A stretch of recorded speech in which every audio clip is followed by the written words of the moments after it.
Hello everyone, आपके अपने इस डॉक्ट्रिन ऑफ फिजिक्स चैनल में आप सभी का स्वागत है। तो आज हम जो पढ़ने जा रहे हैं दैट इज इनर्शिया। आपने पहले क्लासेस में भी पढ़ा होगा कि इनर्शिया होता क्या है। तो इनर्शिया की हम जब बात करते हैं तो इनर्शिया क्या होता है? एक नेचुरल टेंडेंसी है किसी भी ऑब्जेक्ट की कि वो अपने स्टेट को चेंज ना करे, वो कोई भी चेंज को रेजिस्ट करता है।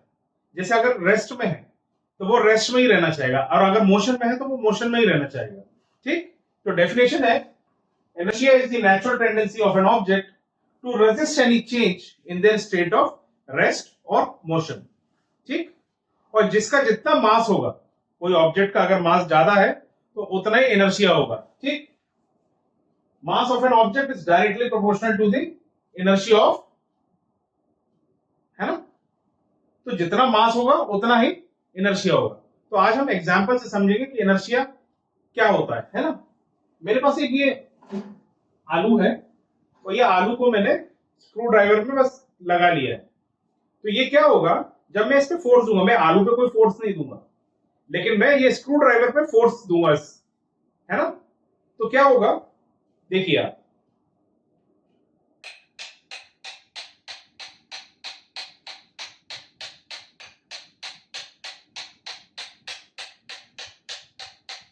तो आलू तो गिरा नहीं। आलू ने क्या किया, इनर्शिया ऑफ रेस्ट पे होने के कारण वो अपना जो स्टेट है वो चेंज नहीं करना चाहता है, लेकिन मैं फोर्स डायरेक्टली इस पे दे रहा हूं। तो स्क्रू ड्राइवर क्या करेगा, इस आलू को पेनिट्रेट करके नीचे चला जाएगा, लेकिन आलू अपनी जगह पे रहेगा। क्यों? Because of the inertia of rest. वो अपने स्टेट को चेंज नहीं करना चाह रहा है।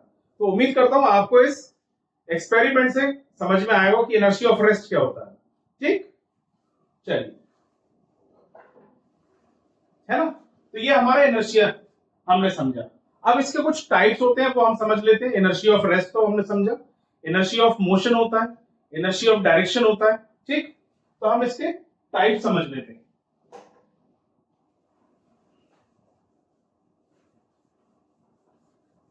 Types of inertia.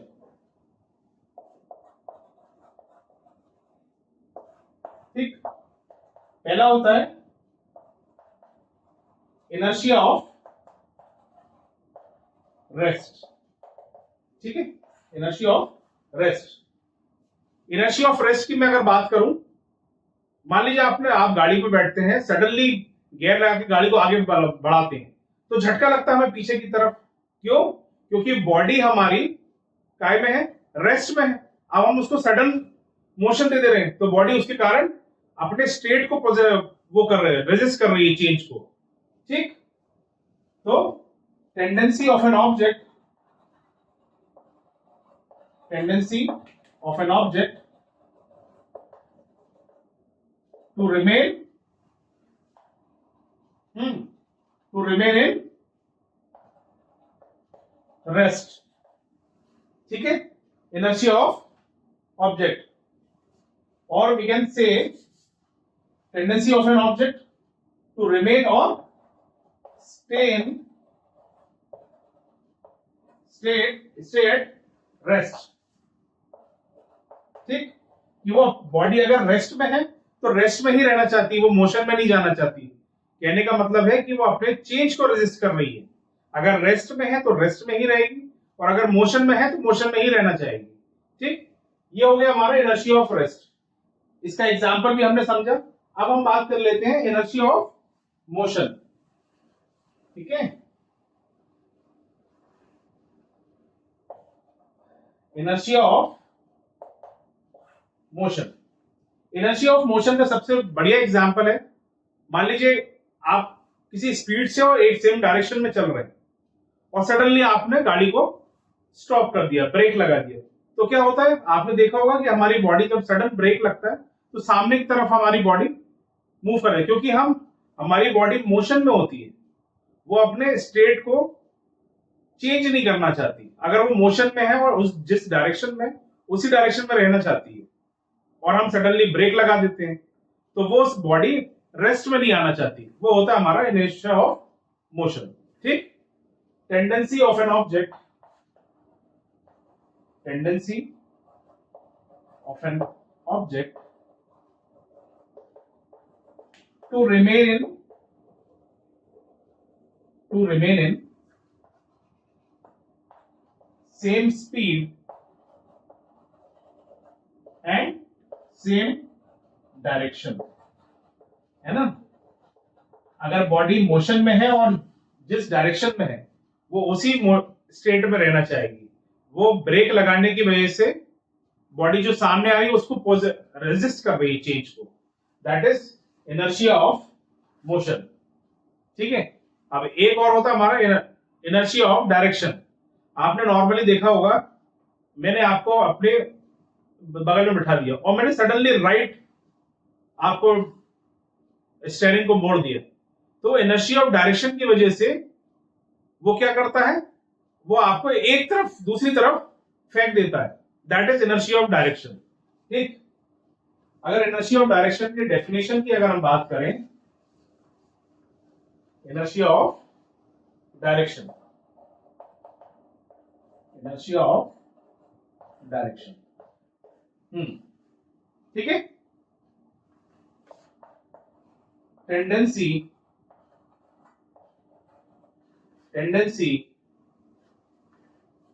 to keep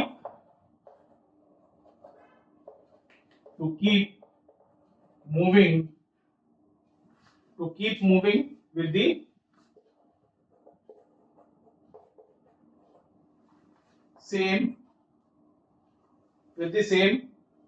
speed and direction. क्या हुआ डायरेक्शन, कि हमारी बॉडी मोशन में है और एक पर्टिकुलर डायरेक्शन में है। अब मैंने सडनली डायरेक्शन को चेंज कर दिया, है ना, तो वो क्या करेगा, तो सॉरी, ये तो हम पढ़ चुके हैं inertia of direction, inertia of motion लिख दिया था मैंने, इनर्शिया ऑफ डायरेक्शन। ठीक है, इनर्शिया ऑफ डायरेक्शन। ठीक। हाँ, tendency to maintain in the same direction of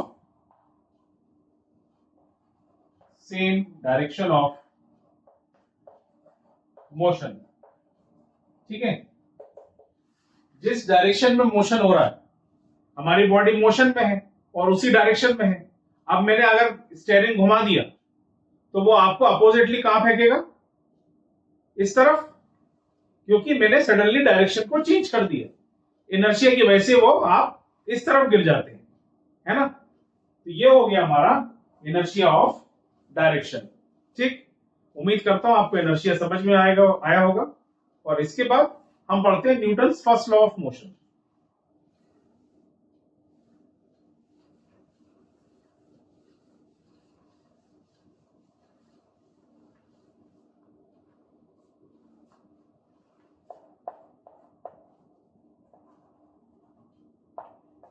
Newton's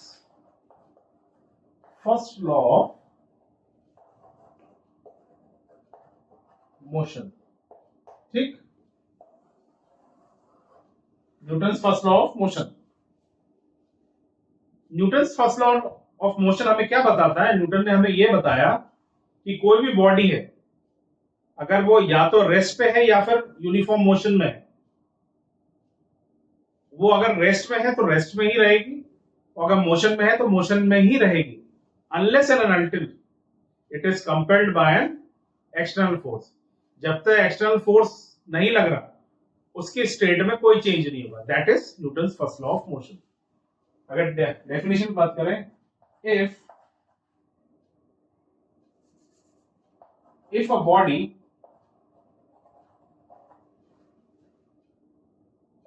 is at rest or in motion, या ऐसे लिखो, is at rest unless and until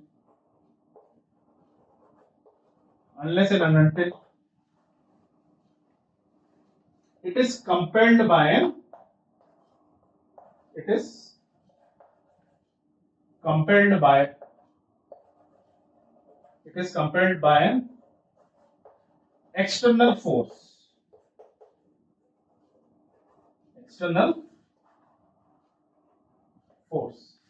ठीक, जब तक कोई एक्सटर्नल फोर्स उस पर नहीं लगेगा, जैसे हमने इनर्शिया ऑफ रेस्ट पढ़ा था, है ना, कि बॉडी अपने स्टेट को रेजिस्ट करती है, अगर रेस्ट पे है तो रेस्ट पे ही रहना चाहेगी, लेकिन अगर हमने उस पर एक्सटर्नल फोर्स लगा दिए तो वो क्या करेगी, मूव करेगी।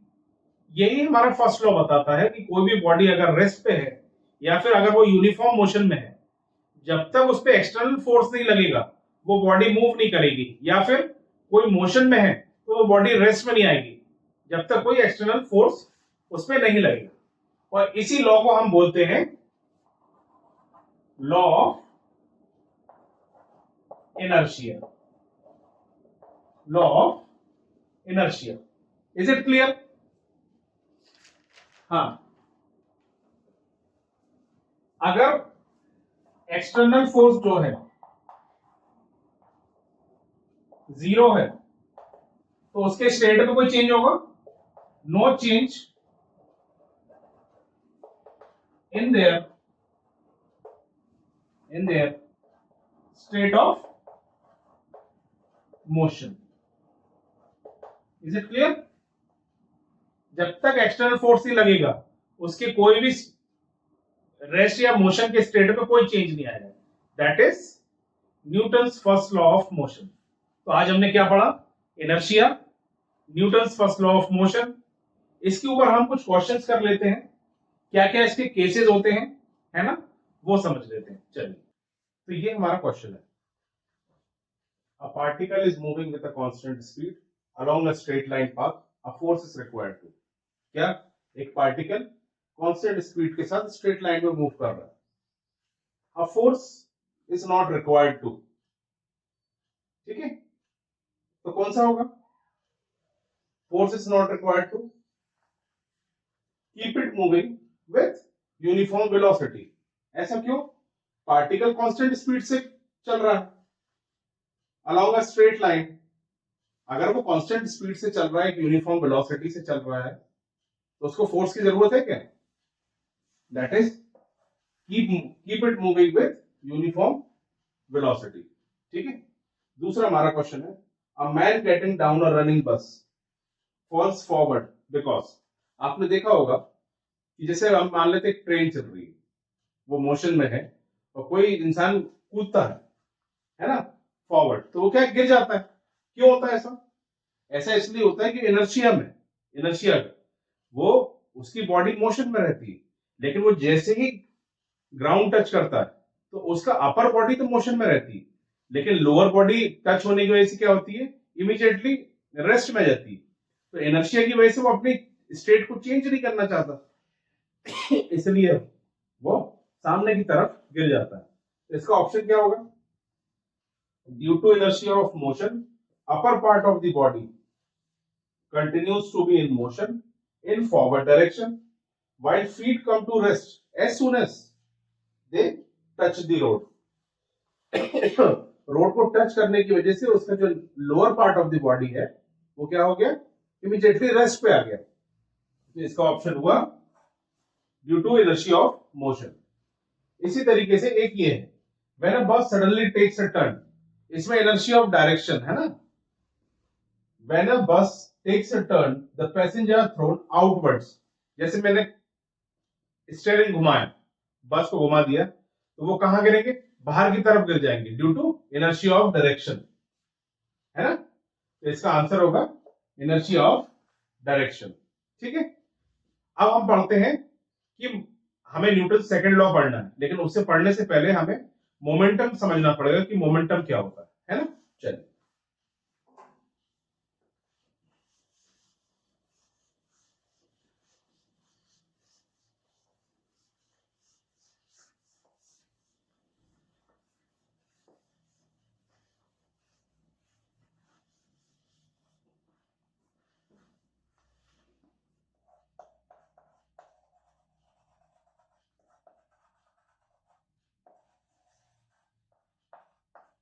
ये सब बेसिक चीजें मैं इसलिए पढ़ा रहा हूं क्योंकि अपने को आगे बहुत काम आएगा ये, है ना।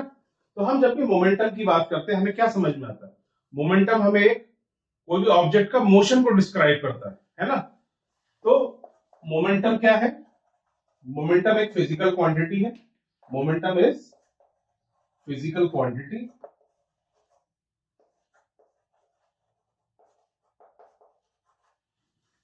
that describes the motion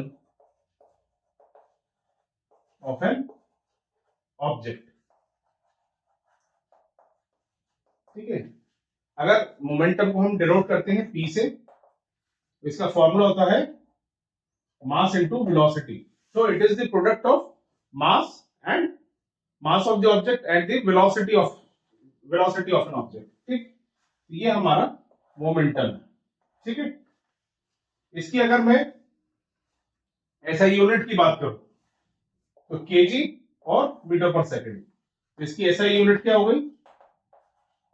KG metre पर सेकंड। इसी तरीके से हम इसका डायमेंशनल फॉर्मूला भी निकाल सकते हैं। Dimensional formula M L P minus one, ये इसका डायमेंशनल फॉर्मूला होता है। ठीक है, तो मैं आपको मोमेंटम कुछ एग्जांपल से समझाता हूं, है ना? चलिए,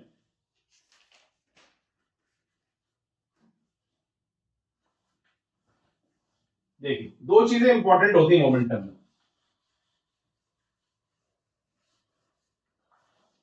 एक तो होता है मास इफेक्ट। ठीक, ये मैं आपके लिए लिख दे रहा हूं, आप लिख लीजिएगा।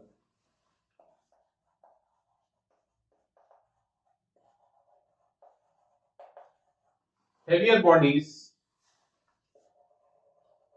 need force to stop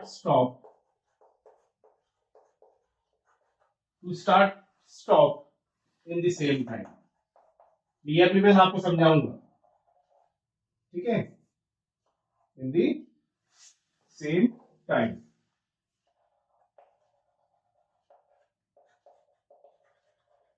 ठीक, एक होता है इसमें स्पीड इफेक्ट।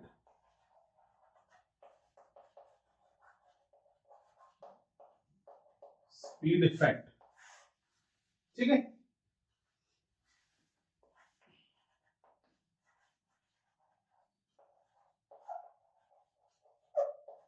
हायर स्पीड मोर stopping force.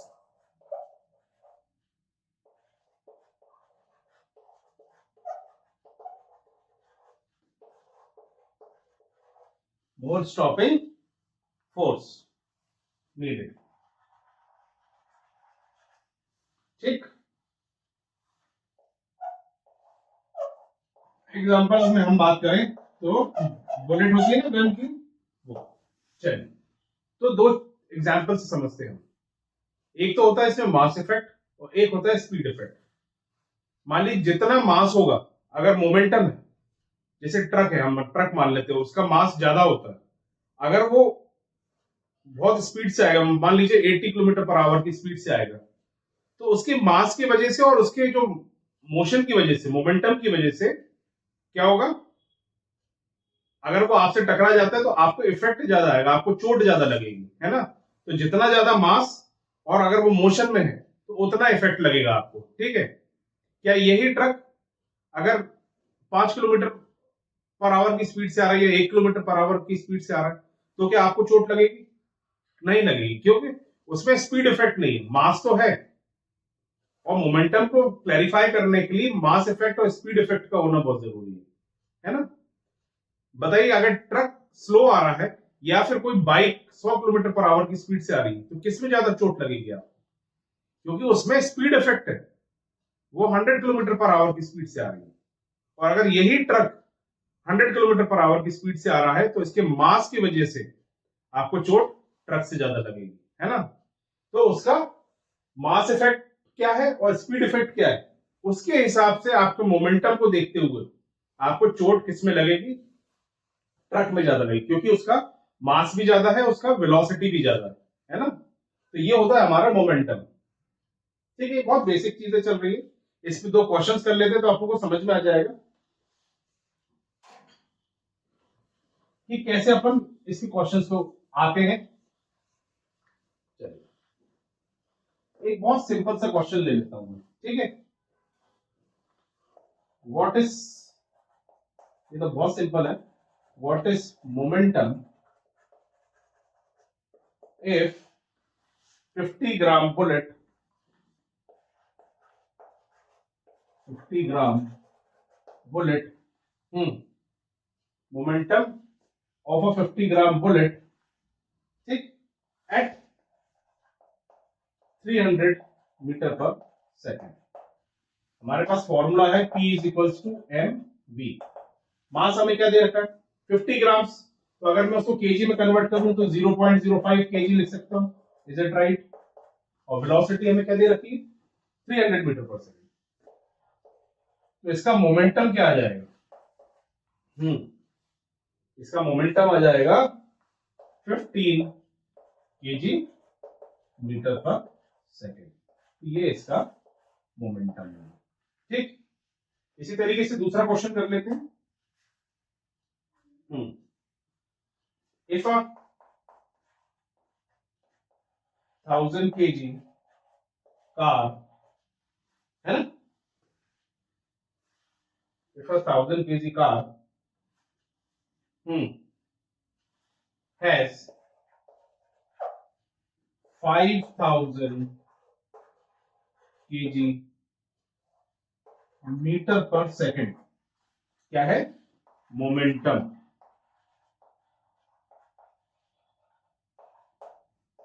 Find its velocity.